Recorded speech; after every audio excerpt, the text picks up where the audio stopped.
এক গ্রুপ পালিয়ে গেছে, আর এক গ্রুপ অন্ধকারে চলে গেছে। যারা আয়না ঘর তৈরি করে খুন এবং গুমের রাজনীতির নামে বাংলাদেশের মানুষের উপর জুলুম নির্যাতন চালিয়েছেন, এর সাথেও যারা জড়িত এদেরকেও চিহ্নিত করতে হবে।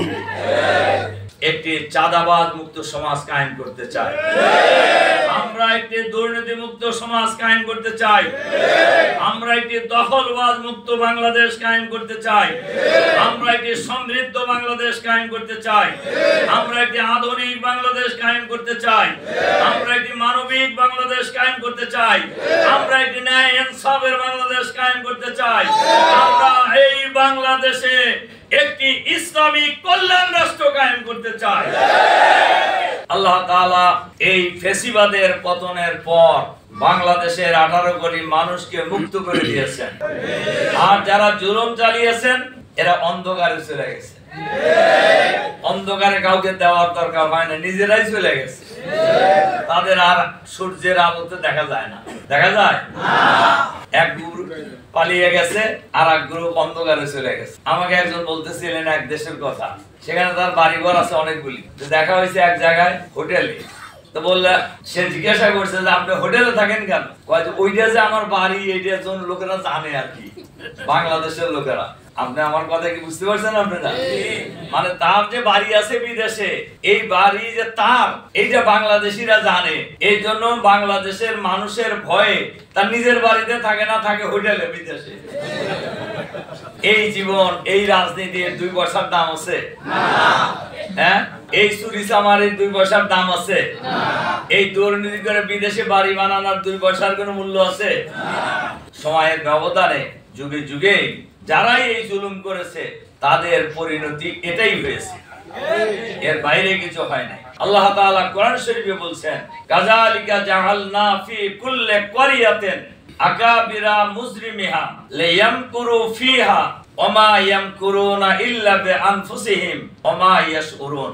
আমি প্রত্যেক জনপদে ক্ষমতাবানদেরকে দুর্বৃত্তে পরিণত হতে দেই, আর তারা একটার পর একটা ষড়যন্ত্রের জাল বনে, আর সেই জালে তারা নিজেরাই জড়িয়ে যায়, বুঝতে পারে না। দেখেন, আমি খুব মিলে দেখছি যে ট্রাইব্যুনালে আমাদের নেতাদেরকে অন্যায়ভাবে, ষড়যন্ত্রমূলকভাবে ইসলাম নির্মূলের উদ্দেশ্যে মিথ্যা মামলা দায়ের করে সাজানো সাক্ষী, প্রহসনের সাক্ষী এবং বিচারের রায় অন্য জায়গা থেকে লিখে নিয়ে এসে আমাদের নেতৃবৃন্দকে ফাঁসি দেওয়া হয়েছে। সেই ট্রাইব্যুনালে এখন যারা দিয়েছেন তাদের বিচার শুরু হয়ে গেছে।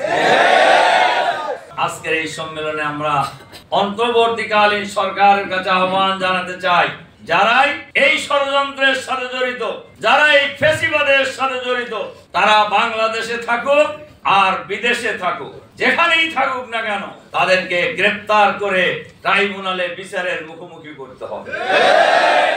শুধু তাই নয়, এখনো যারা সরকারের ভিতরে বাইরে ফ্যাসিবাদের দোষর আছেন তাদেরকেও চিহ্নিত করতে হবে এবং গ্রেফতার করে বিচারের আওতায় তাদেরকে নিয়ে আসতে হবে। এটা বাংলাদেশের শুধু জামাতের লোকদের দাবি না, এ দাবি বাংলাদেশের এখন 18 কোটি মানুষের দাবি।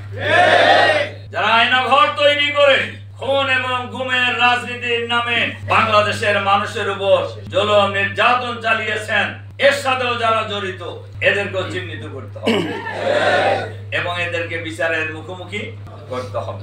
যারা এই বাংলাদেশে গণহত্যা পরিচালনা করেছেন, ছাত্র জনতার অধিকার আদায়ের আন্দোলনকে স্তব্ধ করে দেওয়ার জন্য বাংলাদেশের মানুষের সকল দল, মত, শ্রেণী, পেশা, ধর্ম, বর্ণ, সকল শ্রেণীর মানুষের এখন গণদাবি এই গণহত্যাকারীদেরকে বিচারের মুখোমুখি করতে হবে। আপনারা দেখবেন আসলে জুলুমটা কি রকম চালাইছে, এইটা আসলে ভাষায় বর্ণনা করা বাংলাদেশের মানুষকে ভুলে যায়। আপনারা 5ই আগস্টের আগে সিনারিটা একটু চিন্তা করেন। শুধু আমরা নয়, শুধু জামাত শিবির নয়, শুধু বিরোধী দল নয়, বাংলাদেশের কোন মানুষ নিরাপদে তাদের বাড়ি ঘরে থাকতে পারে নাই, ব্যবসা বাণিজ্য করতে পারে নাই, চলাফেরা করতে পারে নাই, ঘুমাইতে পারে নাই। সরকারের অন্যায়, অত্যাচার, জুলুম, নির্যাতনের বিরুদ্ধে যারাই কথা বলেছেন তাদেরই টুটি চেপে ধরা হয়েছে। আমি কয়েকদিন আগেই এক ঘটনা শুনছিলাম, সাতক্ষীরার ঘটনা। জামাতের এক কর্মীকে গ্রেফতারের জন্য তার বাড়িতে গিয়েছে। গ্রেফতার যা রান্নাঘর থেকে শুরু করে সব জায়গায়, গ্রামের মানুষের বাড়ি ঘর তো বোঝাই যায়, সব জায়গায় খুঁজে টাকা পাওয়া যায় নাই। সে আগে টের পেয়েছিল, আগে চলে গেছে। ফেরার সময় দেখে যে বারান্দার এক কোনায় দাঁড়ায় আছে ক্লাস 9-এ পড়া একমাত্র ছেলে, টকবগে কিশোর। তাকে ধরে নিয়ে এসে বাড়ির পাশেই রাস্তার উপর গুলি করে ফেলে রেখেছিল। এইরকম জুলুম চালিয়েছে যারা, এদের কোনো ক্ষমা নাই, এদের কোনো ক্ষমা নাই। এই দেশের মানুষেরা যেখানেই থাকো তাদেরকে খুঁজে বের করে গ্রেফতার করে বিচারের মুখোমুখি করবে। আমরা সরকারের কাছে আহ্বান জানাবো, এই জাতীয় ক্রিমিনাল যারা সমাজে আছে, সেটা দলীয় হোক আর দলের নামে অফিসের ব্যানারে দলীয় ক্যাডার বাহিনী যারা ছিল, হেলমেট বাহিনী যারা ছিল, এদেরকে চিহ্নিত করে এদেরকে গ্রেফতার করে বিচারের মুখোমুখি করতে হবে। সম্মানিত দায়িত্বশীল ভাই সব, ভোটার তালিকা হচ্ছে আপনারা জানেন, আমরা আগেও বলেছি আওয়ামী লীগের আমলে 2 কোটি ভুয়া ভোটার বানানো হয়েছে।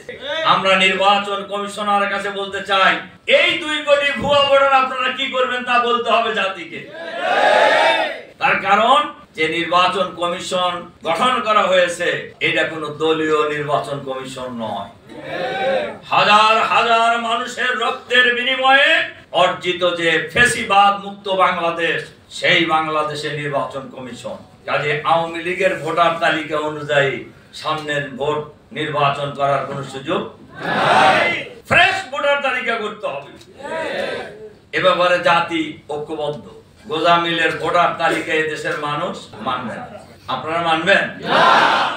এই দেশের কোন, আমি বহু জায়গায় এই কথা বলছি, সবাই বলছে যে না আমরা এই গোজামিলের ভোটার তালিকা মানি না। সম্মানিত দায়িত্বশীল ভাই সব, বাংলাদেশ জামাত ইসলামী আমাদের প্রিয় জন্মভূমি 56,000 বর্গ মাইলের এই বাংলাদেশে আমরা একটি চাঁদাবাজ মুক্ত সমাজ কায়েম করতে চাই। আমরা একটি দুর্নীতি মুক্ত সমাজ কায়েম করতে চাই। আমরা একটি দখলবাজ মুক্ত বাংলাদেশ কায়েম করতে চাই। আমরা একটি সমৃদ্ধ বাংলাদেশ কায়েম করতে চাই। আমরা একটি আধুনিক বাংলাদেশ কায়েম করতে চাই। আমরা একটি মানবিক বাংলাদেশ কায়েম করতে চাই। আমরা একটি ন্যায় ইনসাফের বাংলাদেশ কায়েম করতে চাই। আমরা এই বাংলাদেশে একটি ইসলামিক কল্যাণ রাষ্ট্র কায়েম করতে চাই। এটাই হলো আমাদের লড়াই। এটা যতদিন কায়েম না হবে ততদিন আমাদের লড়াই অব্যাহত থাকবে ইনশাআল্লাহ।